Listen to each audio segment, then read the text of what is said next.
Hey, what is up everyone? Tyler here with Secure Team. I want to do a bit of an update to these mysterious, cryptic tweets that were recently put out by WikiLeaks on their official Twitter, alluding to something called Vault 7. Now, if you watched my previous video about this that we put out yesterday, basically what we know so far is that over the past couple of weeks, WikiLeaks has been posting these very cryptic tweets, using what appear to be just your basic stock photos. Each tweet begins with either who, what, when, where, and why. And, of course, when you look at some of the pictures that were posted, for instance, one of them shows the Norwegian seed vault, which is used to store copies of all of the world's plant seeds in case of a worldwide disaster. Other photographs show a massive underground Nazi gold mine that was discovered after the war. We have a tweet featuring a jet engine, another tweet featuring a welder, what appeared to be melting a steel frame, and as we discussed in the previous video, many theories about what this mysterious Vault 7 is. Some people believe that it had something to do with secret technology. And again, these are all just stock photos, so I think they're just using them to illustrate their points and to kind of give us these hints. And so today I'm going to talk about the two most prevalent theories, and furthermore, what I believe, at least at this point, what Vault 7 actually is, and what it has to do with. So, the first theory is that this has to do with a secret file release relating to Hillary Clinton's emails. Because if you head over to the WikiLeaks website and you look under their first tweet, which features this seed vault and has the caption, "What is Vault 7?"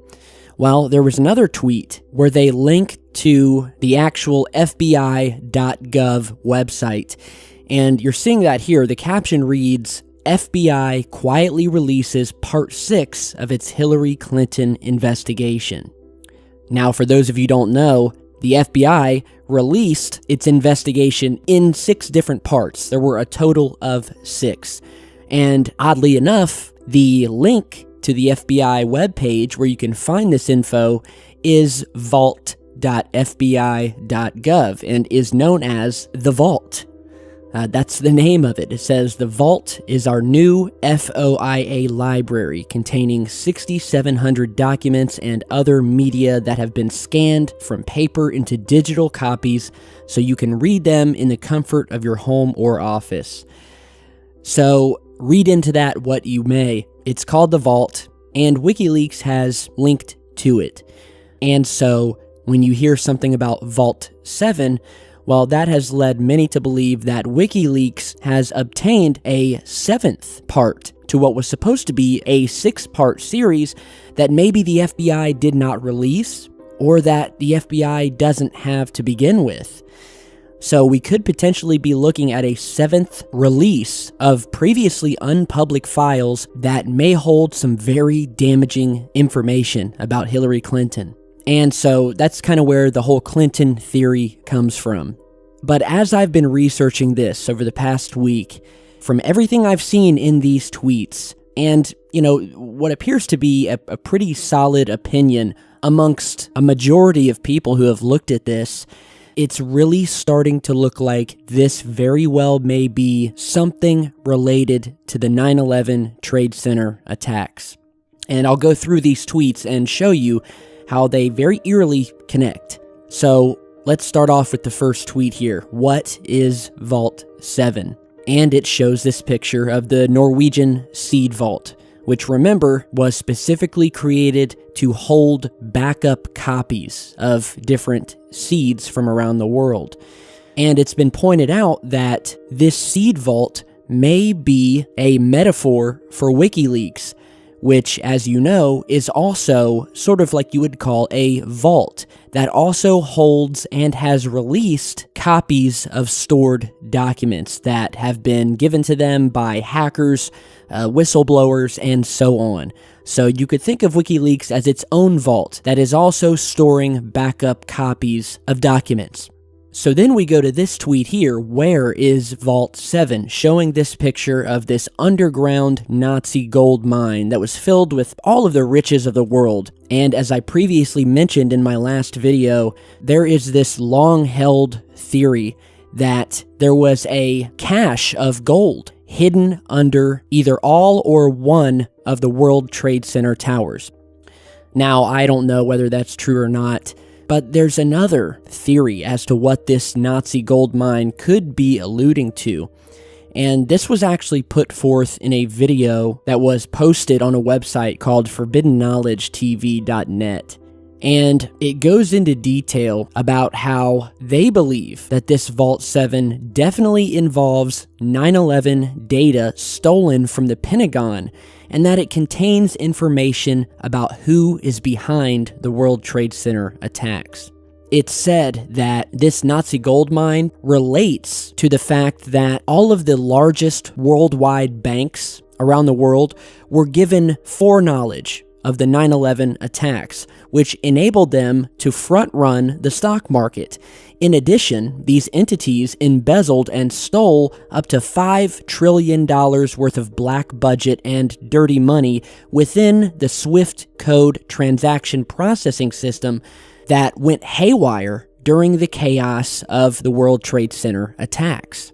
Now, where exactly these banks put that money is a matter of speculation. And when you actually look into some of these investment banks and some of the very, very strange investments that were being made just the day before, it really does give you the impression that some of these banks, including the owner of the World Trade Center itself, had some sort of knowledge beforehand that something was going to happen and that they needed to either sell off stock or invest stock.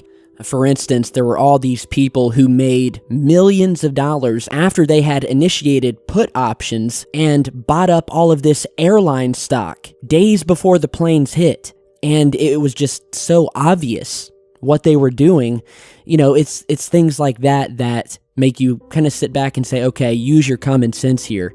Traders on Wall Street are masters at utilizing inside information and will do so anytime they receive such information.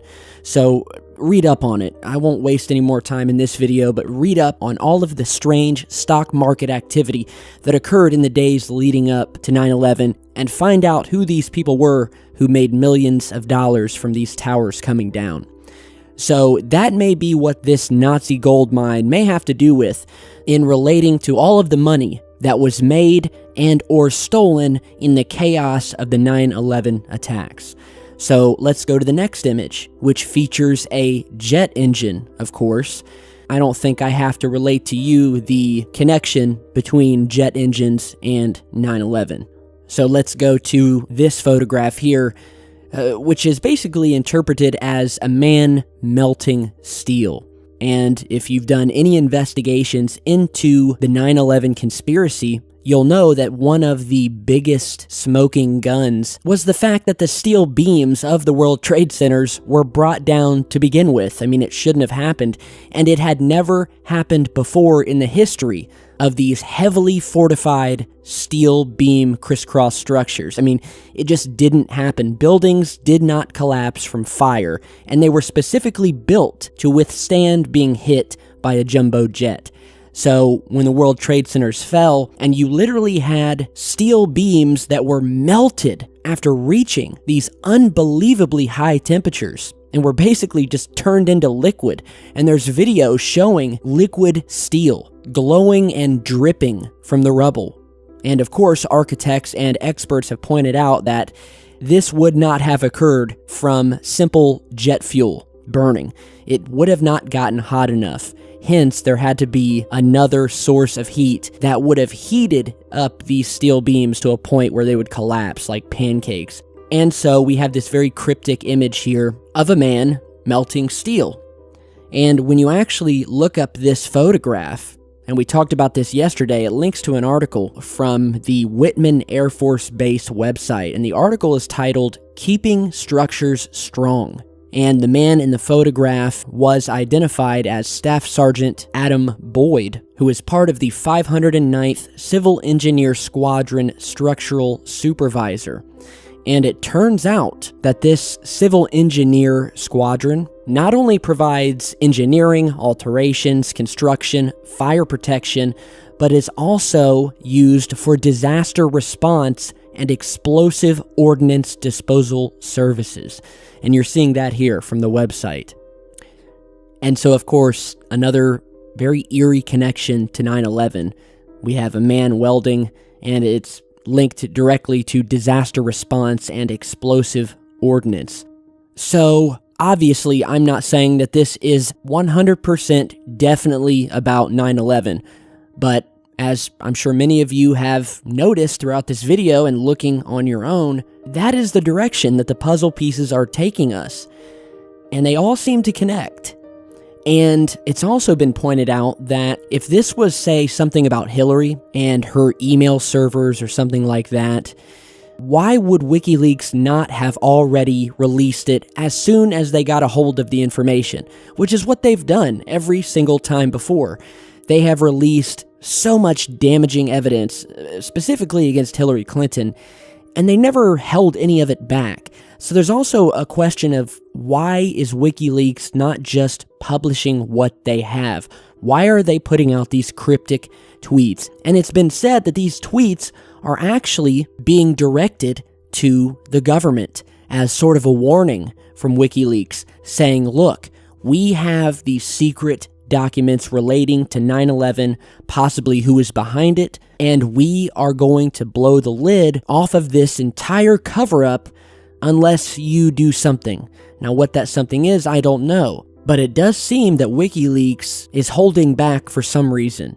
And if you guys remember, in 2016, Julian Assange had indicated that 2017 was going to be a very explosive year.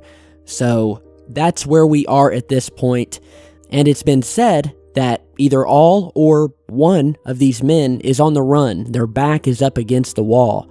Some people have been speaking about how Julian Assange is already dead and that WikiLeaks has been taken over by the CIA. Now, of course, there's no substantial evidence to this, but it is believed that possibly they are feeling pressure from the government, and whatever this Vault 7 is, it could be a dead man switch. It could be something that they are threatening to release if the government does not back off.